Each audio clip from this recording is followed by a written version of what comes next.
Aynen anne merhaba diyelim. Bir şeyimiz yok ki ama. Merhaba arkadaşlar. Şu an Yoiga Hangang Park'tayım. Akşam saat 8.30-9 gibi havai fişek gösterisi başlayacak ama hemen onun öncesinde genelde Koreliler de bu sene biz de Korelilerin uyum sağladık. Erkenden gelip işte piknik yapıyorlar, sohbet ediyorlar falan. Biz de böyle bir etkinlik düzenledik bugün. Yani şu an Kore'nin tam kalbindeyiz. Kore'nin yarısı belki şu an burada olabilir. Çok kalabalık. Hazır Kore'nin kalbine gelmişken size bir Kore'nin iyi yönleri videosu çekelim dedik. Tabii bunlar bizim tecrübelerimiz. Herkesin tecrübesi kişiye göre, zamana göre, yere göre farklılaşabilir. Bunu unutmamak gerekiyor. Biz kendi tecrübelerimizi aktaracağız. O zaman Kore'nin iyi yönleri. Öncelikle sosyal hayatları. Sosyal, evet. Bugün de buraya geldik. Kore'nin yarısı burada. Bir kere böyle kocaman bir festival düzenliyorlar değil mi? Her yıl düzenleniyor bu. Sadece işte Havai Fişek Festivali değil. Yılın belli zamanlarında farklı şehirlerde bir sürü festival var değil mi? Her şeyin bir festivali var. Elma Festivali, Alabalık Festivali. Her şeyin festivali var. Her şeyin bir etkinliği var. Çok fazla etkinlik var Kore'de. Kore'de boş kalmaz, sürekli yapacak bir şeyler var. Bu çok güzel bir şey ve katılım da çok yüksek ve devlet falan da çok destekliyor zaten. Hem bu tarz etkinlikleri hem böyle insanlar eğlensinler, dışarı çıksınlar, bu tarz şeylere destek bence çok fazla var. Koreliler de aileleriyle olsun, sevgilileriyle olsun, arkadaşlarıyla olsun bu tarz şeylere çok katılıyorlar. Bence bu tarz şeylere katılımın yüksek olmasının başka bir sebebi şey de olabilir. Mesela işte biz şu an buraya erkenden geldik. Çok fazla bir şey biz de hazırlamadık. Aynı şekilde diğer Koreliler de öyle. Hiçbir şey hazırlamanıza gerek yok. Çantanı al, çık. Burada her şeyi satın alabilirsin. İşte piknik matını alabilirsin, sıcak su torbanı alabilirsin, yemeğini alabilirsin, söyleyebilirsin yemeğini. Her şey o kadar kolay ki. Burada şöyle bir artısı da var tabii ki bunun bu kadar kolay olmasının. Mesela Türkiye'de böyle bir etkinlik olsa, bu kadar insan olsa suyu herhalde bir 5 katı fiyatına falan alırsın. Kesinlikle. İşte bir yemek söyleyeceksen ya da alacaksan yakındaki bir yerden net bir 10 katına kadar bile çıkarabilirler bu kadar kalabalıkta. Ama böyle bir etkinlik olsun olmasın, başka bir etkinlik olsun dışarıdakiyle aynı fiyat. Doğru. Her zaman dışarıdakiyle aynı fiyatta. Kore'de yemek kültürü. Yani yemek dışarıda yemek çok ucuz bence. Değil mi? Buna da burada değinebiliriz. Kesinlikle. Dışarıda yemek çok ucuz ya. Çok ucuz. Ya aslında hatta o yüzden Koreliler bile bence evde çok fazla yemek pişirmiyor. Koreli arkadaşlarımız falan Değil mi? pişirmiyorum ben evde falan Aynen. diyorlar ya. Çünkü evde pişirmek belki daha maliyetli bile oluyor olabilir. Restoranlar zaten çok temiz. Bir de restoranları zaten dizilerde falan görmüşsünüzdür belki. Böyle bir şey sipariş ettiğin zaman bir sürü yan yemek, meze geliyor ya. Aynen. Ekstradan ücret ödemesi. İşte suya ekstradan ücret ödemesi bence bu en güzel Bence yanlardan de bir ya. tanesi. Gerçekten suya ücret ödemekten nefret ediyorum. Gerçekten. Yani Türkiye'de neredeyse restoranda harcadığımızla burada dışarıda yemek yemeye gittiğimizde harcadığımız birebir. Yani biz tabii kendi hayat standartımızdan göre, kendi hayat standartımıza göre harcadıklarımızdan bahsediyoruz. Aynen. Böyle kişiye göre değişebilir ama oradaki tükettiğimiz şeylerle buradaki tükettiğimiz şeyler, o standart falan neredeyse birbirine yakın. Aynı şey de mesela yani orada restoranda harcadığım, burada restoranda harcadığım neredeyse aynı para ama arada sonuçta çok büyük bir kur farkı var yani. Tabii ki aynen. 20 külle çarpıyorsun Aynen, yani. çarpıyorsun. Ona rağmen aynı olması çok garip bir şey. Buradan şeye değinebiliriz. Hani gece bu 24 saat açık marketlerin olması. Bunu zaten yine Kore'yle ilgili arkadaşlar varsa biliyorlar yani. Kore'yle ilgilenenler. Aynen. Çok 7/24 güzel bir şey. açık. Her sokakta zaten bu Pyeongchang denilen açık marketler var. Aynı zamanda şu var, sadece hani festivallerde değil, aslında her zaman bir eğlence hayatı, yani Koreliler için önemli bence. Yani özellikle cuma, cumartesi, pazar bu tür günlerde gece hayatı çok aktif. Yani gece saat 4'e 5'e kadar böyle dışarıda eğlenen gençler ya da işte yaşlılar görebilirsiniz. İşte çalışan, öğrenci, herkes hafta sonu eğlenmeye gidiyor. Ama benim şaşırdığım şeylerden bir tanesi de buydu. Çok çalışsalar da sosyal hayata da önem veriyorlar. Doğru. Yani dengeyi Abi dışarı kurabiliyorlar. Çıkayım, cumartesi ailemle bir şeyler yapayım. Bu tarz şeyler çok Aynen. önemli. Aslında Korelilerin en büyük böyle eğlence anlayışının temeli işte gidip işte hadi gel alkol içelim, bir şeyler yapalım falan. Yani burası aslında temel ama en güzel yanlarından biri de şu, bence biraz bilinçli diyebileceğimiz bir içki limitleri var. Yani atıyorum işte hani bu kadar çok alkol tüketen bir topluma göre hani içtikten sonra böyle ne sizi rahatsız edici ne böyle sarkıntılık yapıcı falan böyle çok bir davranışları bence olmuyor. Yani en fazla gidip bir kenarda kusabilirler, gidip sokakta kaldırma falan yatabilirler. Bu yönü çok iyi. Onun dışında mesela şu an çok kalabalık bir alandayız. Mesela Türkiye'de böyle bir alanda olsaydık büyük ihtimal şu dibimizde falan sigara içen birileri kesinlikle olurdu. Biz tüketmediğimiz için de bu tür şeyler bizi çok rahatsız ediyor. Kore'de böyle çok fazla sigara içen insanlar var.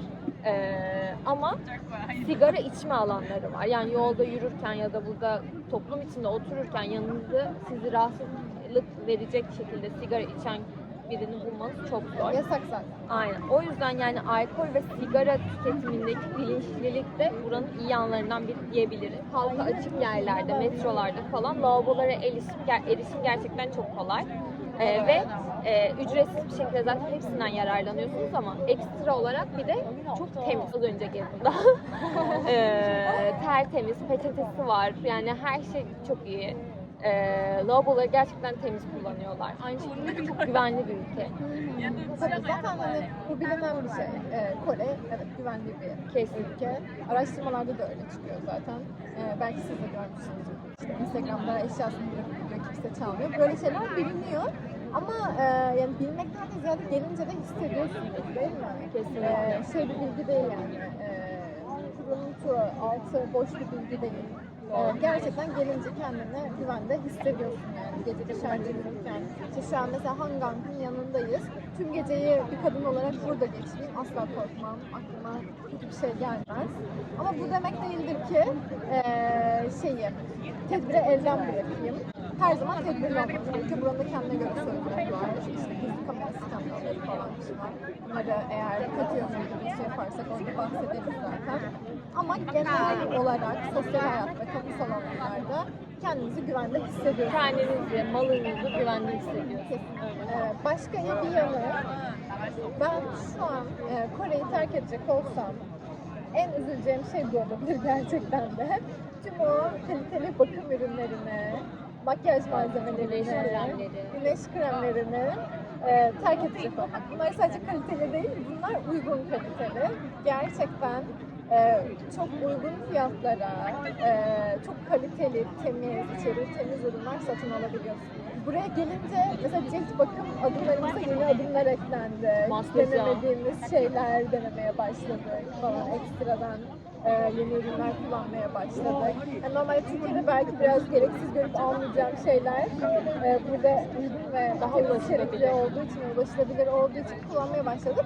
Güneş kremine ayrıca değinmek istiyorum. Kore'deki güneş kremleri gerçekten çok iyi. Zaten Türkiye'de olan Kore markalarından da birazcık biliyorsunuzdur ama çeşit çok fazla burada. İçerikleri çok temiz, çok güvenilirler, cildime çok iyi geliyorlar.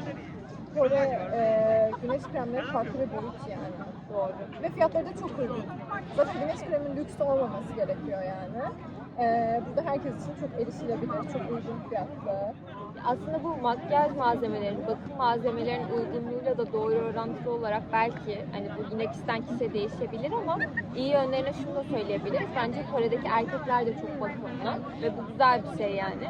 İşte maske yapıyorlar, işte dudak bakımıdır bilmem ne ya da böyle makyaj yapan base bir şekilde insanlar da var. Erkeklerin de bakımlı olması bence güzel bir şey genel olarak. Daiso diye bir marka var. Zincir. Aynen. Market mi diyelim? Ya bizdeki aslında böyle milyoncular gibi falan düşünebilirsiniz ama öyle bir asla değil, böyle hani yerde falan böyle bir şey satılan bayağı bildiğiniz mağaza gibi düşünün. 500 won'dan başlayıp 5000 won'a kadar fiyatlar değişiyor. 5000 won'da ne kadar bugünün ürünüyle $70 falan, öyle düşünün. Yani $4'dan fazla ürün yok. Aynen. Ama her şey var içeride. Her şey gerçekten yani işte tamir şeyleri de, tabak çanaktır, Evcil hayvanları için ev bakım şeyleri. ev hayvan kıyafetleri yani Her zaten şey var. ve 7-8 katlı daisolar falan var yani. Ama Bayağı her şey çok ucuz, ucuz. aşırı ucuz ve çok da kaliteli. Şimdiye kadar oradan aldığımız hiçbir şey mesela bozuk falan çıkmıyor. Kesinlikle çok kaliteli. Yani güvenli alıyorsun. Gerçekten gözünü kapatmayıp Daiso'dan alıyorsun. Kore'deki ürünlerin çok tatlı, Evet. çok güzel görünüşe sahip olması bence artı yanlarından bir tanesi. Bu bize çok ilginç geliyor değil mi? Her gün yeni tatlı bir şey keşfediyorsun. Genel olarak her Evet, şey evet. çok tatlı, çok Doğru. güzel görünüşe sahip. Bu da zaten Korelilerin biraz görünüşe verdikleri önemden kaynaklanıyor. Yine Kore'nin kötü yanlarına da değiniriz belki. Yani görünüşe aşırı anlam yüklemeleri Kore'nin eksi yönlerinden bir tanesi olabilir ama bu sadece insan için olan bir şey değil. Doğru. Her şey güzel olmak Yani zorunda. dış görünüşe gerçekten çok önem veriyorlar. Bundan da kaynaklı olarak geç hadi bak dibimizden biri geçiyor. Bu kadar yakın. Allah gel üstüme otur. Gel üstüme otur abi. Yani Yer yok, adım atacak yer adım yok. atacak şu yer an. yok. Yani bacağımdan geçti yani. Ulaşım da çok kolay, ucuz. Kesinlikle. Ulaşım evet gerçekten her şeyden önemlisi ucuz, erişilebilir. Yani burada insanlar arabaları olsa bile toplu taşımayı tercih edebiliyorlar çünkü ucuz, kolay, konforlu kesinlikle. Tabii iş saatleri dışında bu birazcık çalışma saatleri dünyanın her yerinde kalabalık ve birazcık daha sıkıntılı oluyor. Ve mesela biz şu an Seul'de yaşamıyoruz, Seul'ün dışında bir yerde yaşıyoruz. Aslında şehir değiştirmiş oluyoruz ama böyle 1,5 saatte şehir değiştiriyoruz ve 2000 won'a falan şehir değiştirdik. 2000 won'da kaç yapsın? $1,5 yapsın. Mesela Doğru. $1,5'a şehir değiştiriyorsun ve çok kolay. Metroda da aynı zamanda internetin olması Evet, bence bu çok sıkılmıyorsun. büyük bir avantaj yani en iyi yönlerinden birisi. Buradaki taksi ücretleri de çok uygun. Zaten bir app var. Buradan işte app'ten nereye gideceğinizi seçiyorsunuz. O size direkt bir taksi atıyor. İşte ona biniyorsunuz. Ücretiniz falan her şey belli. Çok kolay bir şekilde taksiyi kullanabiliyorsunuz ve çok da uygun fiyatları. Özellikle mesela Kore dizileri falan izlerken böyle şey olur ya kızlar böyle fakir kızlar taksiye falan Fakir biner taksiye böyle biniyorlar. taksiye. Ben de şey derdim o zaman. Abi ne biçim fakir taksiye biniyor yani böyle bir fakirlik yok falan derdim. Gerçekten doğruymuş yani çok ekstrem bir şey değil burada taksiye binmek değil mi? Genel olarak aslında bu konuştuğumuz konuların hepsinde de ekonomideki iyiliği yani bahsetmiş oluyor mu? Evet yani genel kıyasladığımız zaman tabii Türkiye olarak biraz ekonomik anlamda zor günlerden geçiyoruz. Hayatın böyle en küçük alanlarını bile etkiliyor doğal olarak. Burada biz hani çok büyük bir iş yapmıyoruz. İşte öğrenciyiz sonuçta. Ama o ekonomik yük üstümüzden kalktı birazcık değil mi? Doğru. Bu herkes için geçerli. Hani insanlar burada çok işler yapsalar bile, çok üst seviye işler yapmasalar bile güzel yaşıyorlar. Bazı ayrıntılar dışında tabii ki de işte buranın da başka ekonomik sorunları var. İşte ev kiralamanın pahalı olması, ev almanın çok çok zor ve pahalı olması gibi ama genel yaşama baktığımız zaman her şeye ulaşım çok kolay, işte sosyalleşme çok kolay ekonomik olarak. Böyle bir rahatlama var şu an bizim üstümüzde. Ya en basitinden aslında özellikle yani istediğin işte teknolojik cihazın son modelini alabilirsin çok rahat. İşte marka ürünleri çok rahat alabiliyorsunuz yine. Güneş kremi. Güneş kremine ben servet ödemek istemiyorum. Doğru, kesinlikle.